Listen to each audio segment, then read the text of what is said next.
Do you ever have one of those days when absolutely everything goes wrong? Like, not just wrong, but bizarrely wrong. So wrong that you could have never even conceived of the ways that something could go wrong. Yeah, I had a funeral mass last week that was...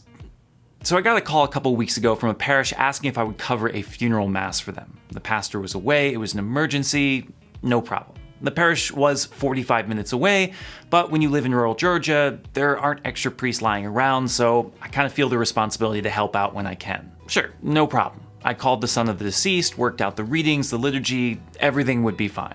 He asked if I would do the burial as well, not a problem. Little did I know what I was getting myself into. I should have known it wasn't going to be my day the moment I stepped foot on the church campus. No sooner did I get out of the car did the funeral director approach me with a parking pass and directions, informing me that the burial was to take place 25 miles away from the church, in the opposite direction from where I lived. Mind you, I've already driven 45 miles, so we're talking about an hour and 15 minutes away from home now, so not exactly what I wanted to hear, but oh well. I didn't sign up for this life for things to be convenient to me, so whatever. No problem. Yeah, more on that later. So I entered the church maybe 30 minutes before the service, only to find the family just milling around everywhere. The viewing is done, and so they're extremely bored, and they're just everywhere. They're hanging out, talking in the vestibule, walking around the sanctuary, getting somewhat antsy, and they ask me if we can start immediately, like 30 minutes early. Okay, sure, fine. Just give me a minute, to find things. I've never been to this church. I don't even know where the sacristy is, who's coordinating the mass, if there are any local customs. I just need to be aware of some things. I want to talk to the woman leading the music, the readers, everyone who's serving, just to make sure that everything is in order, right? And that sort of happened. A bit rushed, I'll admit, but I got to say hello to everyone, go over a few details. The pianist and I were on the same page. There was an adult altar server who was going to hold the ritual book and set the altar, so that's great. And I spoke with the family member coordinating the mass. He said that there were 3 family members giving a eulogy, which I didn't realize that's a lot, but okay. He asked if they could do it after communion. I said I'd prefer before mass, but after communion's fine. I'll just give them a little wave when I sit down to know when they can come up. It'll be fine. Really, I mean, what could go wrong? It's just a mass with a few extra prayers. Funerals are super easy. If the congregation has ever been to a mass before, it'll be easy. What I found out almost immediately is that is a big if. The deceased was Catholic, but the vast majority of her family was not. Now, normally at weddings and funerals, you expect participation to be a bit weaker, mixed crowd of Catholics and non-Catholics, but you get by. You don't expect an entire church filled with people to have no idea what's going on. I realized we were in for a bit of trouble when after the whole assembly processed in from the vestibule after myself and the casket, they sat down. While the hymn was still playing, before any greeting or anything, I'm standing on the altar and the congregation is seated. Okay, whatever, this is weird, so I give them a little kind of stand-up gesture. We do this all stuff, we're opening collect, they're seated, everything's fine. I sit down, we get ready for the first reading, and nothing. I sit there for maybe 5-10 seconds looking around, nothing happens, so I turn my mic back on and very gently say, the first reading? If you're doing the first reading, you can come up now. Nothing. No one moves. So I stand up now. Wisdom, the reading from Wisdom, is someone doing that? We need to have the first reader. If you could come on up, do that now. The guy in the 3rd row finally stands up, starts walking to the anbo, so great, fine, just missed his cue. I guess, wait, why is he carrying 2 books? What is, oh, he brought his own Bible. Okay, probably not a Catholic translation, but okay, I'm not gonna stop him, so no big deal, let him go. I sit down, all is good now, we have a reader, the mass is moving. Wait, why does he have a stack of papers? What is he doing? I look over to the ambo and he's got 2 books laid open, pile of papers, lining them all up, and he says, so I'd like to read a bit from the Psalms today. Wait, no, not yet. That's not the Psalm yet. The first reading, Wisdom. I feel bad, but my homily is very heavily based on the first reading, so we're not skipping it. So I try to cut him off a little softly, without the mic on. Oh, no, not the Psalm yet. Could you do the first reading? Yes, the book underneath the lectionary. Yeah, can you? Okay, great, thank you. Whew, never experienced that one before, the psalmist skipping the first reading. But again, as I said, there were very few people here who were actually Catholic, so You roll with the punches. He read the first reading, did the psalm, things were moving along. There was just the one reading, so as soon as he was finished, I looked over at the pianist, we were ready for the Wait, is he giving a eulogy right now? Yes, in the middle of the readings, before the gospel, this guy starts talking about how much he loved his grandmother, what she meant to him, the whole thing. I look over at the pianist, I look at the congregation. What am I supposed to do? He immediately starts to cry, so I'm absolutely not going to interrupt him, but I know a eulogy at this point of the Mass is far from appropriate. So I just sat there, very, very confused. I knew we were rushed at the beginning, but we did agree that the eulogy would come after communion, not after the psalm. So I don't know what's going on here. But you let it go. What can you do? I let him finish, which of course ends with a standing ovation and a few people audibly calling out, "Great job," and cheering. So all sense of liturgical form is gone, but from this point on, I'm sort of in control, so I just start to run with it. I stand up for the Alleluia, I look at the pianist, and wait, why are there oh my god. The other two eulogies. There's two men standing at the ambo. I've sort of had enough at this point, so I'm a bit more direct. Hey guys, can we wait until the end? We're gonna do those after communion, so I'll just let you know, okay? Can we wait right now? Thanks. Yikes. The Alleluia begins, I stand, the congregation doesn't, so I do one of these again, read the gospel, give the homily, we have a solid 5 minutes of normalcy to Mass, and I sit down again. Feeling a mix of frustration and hysteria, I give a few minutes of silence to collect myself, and I stand for the prayer of the faithful. I know at this point nothing should really surprise me, and you probably know exactly what's coming next, but there were no prayers.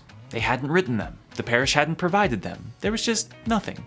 So once more, I stood there very awkwardly in a moment of silence, waiting for someone to do something, and then just ad-libbed them to almost no response, and we moved on. What can you do? At least at this point, it's the Eucharistic prayer. They may not respond, but I'm kind of in control of the rest of the Mass. If I'm the one leading it and I know what I'm doing, what can go wrong? I go with the server to prepare the altar, and she starts piling on chalices and patens, and I'm thinking, we need one of each, that's fine. But she keeps bringing them, so I put a few back, no worries. I wait for the corporal and the missal, and wait, where'd she go?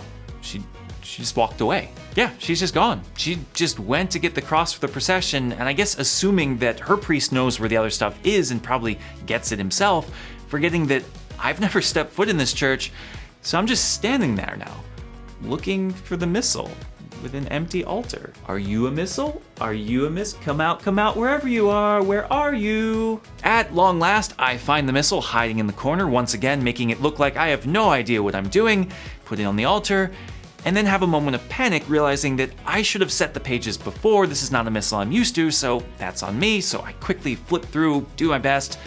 Fine, we're rolling, we're ready to go. I go up in front of the altar to receive the gifts, but of course the casket is in the middle, it's a real small church, so I stand to the side.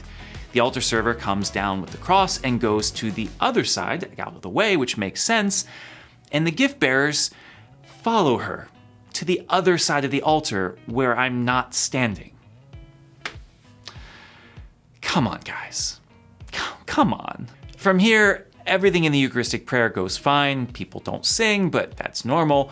We go for the sign of peace, and everyone just forgets that they're in church. Immediately, the place breaks into a roar. They're laughing, they're shouting, they're hugging, they're walking all around the church.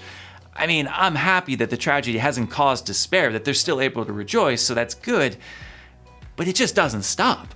I stand by the altar ready for the fraction rite, and it keeps going. The pianist starts playing the Lamb of God, and it's still going. The fraction rite is over. I hold up the host and the chalice, and I have to talk over the people because they're still going. I'm standing there feeling like a middle school teacher, like, excuse me, hello, attention, please stop talking. Again, what can you do? I go on with the Mass, they can join if they like. I'm not about to yell at people at their mother's funeral, so you just keep going. Communion goes exactly as expected. Of the 75 or so in attendance, maybe 10 receive communion, so there's that. I can tell that it's meaningful for those 10, so I'm happy to do it. I'm also just happy that it's all over. Over. I wish. After the altar is cleaned, I sit down in my chair, give a moment of silence. I look over to the man who's coordinating everything, give a little wave, like other eulogies, come on up now. and nothing. So I wave again and do this motion, come on up. Nothing. So I sit there, I'm a little confused, and I look over and oh, someone comes up. So we're good, all right? So I kind of just sit there and relax. I want to listen, so I just kind of close my eyes a little bit. And then I hear him say, "A reading from the Book of Wisdom." Are you serious? The first reader has come to do the reading after communion. All right. I mean, at this point, what can you do but laugh? Like, I don't know what to do. So the man reads the first reading after Mass is over, and he sits down, and then there's no other eulogy. The other two eulogies just don't come up. So, okay, we're done. All of this is over. I stand up. We're going to do the final prayer. I stand up, I grab the book, I look around for the altar server to hold it, and she's gone. Nope, she's gone. I look everywhere, the church, she's not there, nope, can't find her. So, you know what, I'll just hold it myself. We're gonna move on. I do the final prayer and commendation, and we'll end this Mass once and for all. I walk up to the casket, motion to the pallbearers, who obviously are not paying attention, and who walks out but the altar server holding the thurible. Okay. Sure, we didn't do incense at the beginning, but we can do it now. I take the thurible, I give it a swing or two. Wait, there's no incense in it. So I look over, I said, is there any incense in this? She goes, "Oh, that's right." And she turns around and walks back to the sacristy to get the boat. That, folks, was a first for me. Bringing a lit coal and forgetting the incense was something I never thought I'd see. But then again, what do you expect from this day? After that's all over, the whole assembly eventually processes out of the church with the caskets. We've all survived. It's finally over. I go back to the vesting sacristy, collect my things, and head to my car. Now, you remember from the beginning when I said that the burial was going to be about 25 miles away and that my initial thought was that that was a mere inconvenience.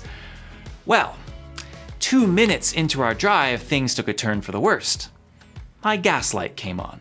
Yes, in a procession of 40 cars driving 25 miles at 25 miles an hour, when I am arguably the most important person at the ceremony, my car beeps to let me know that I only have 30 miles left before I run out of gas. What do? I can't leave the procession. We have a police escort and I'm the first in line. I also can't run out of gas. That would probably be worse. Technically, the car says that I'm gonna make it, but you never know how accurate these things are, and you don't know if the funeral home is actually 25 miles away, or really 32 and they just gave me a rough estimate. So, I had to risk it. I turned the air conditioner off, rolled down the windows, made sure my RPMs never got higher than 2. I didn't use my brake unless it was absolutely necessary, getting every ounce of momentum out of my car as I could, and just hoped it would work. Oh, and it was 96 degrees in Georgia that day, so yeah. After that drive, let me tell you, I was good on penance for a while. I did in fact make it, the car reading 7 miles left in the tank, but I was completely soaked from the sweat and anxious from an hour of constantly worrying. But I made it. We did the burial, which was fine, no problems, nothing crazy. The family thanked me for a beautiful service, appreciated me driving all that I did, and I was on my way. The unexpected hour drive put me much further behind in the day than I expected, and so I saw that I only had about 15 minutes for lunch if I wanted to make it back in time for confessions, but I was gonna make it. I could pull it off. Oh, and yeah, I hadn't eaten it all that day, so add a touch of hunger to everything and you understand my day. And yet, at the end of all this, despite absolutely everything going wrong, despite it being by far the worst funeral ever, everything seemed to work out fine. It certainly taught me to check and double check everything before beginning, let me tell you. But more than that, it sort of confirmed what I'd always been taught about liturgy and pastoral ministry.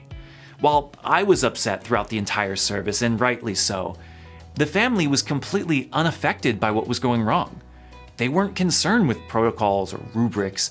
They were just there to mourn their mother and grandmother.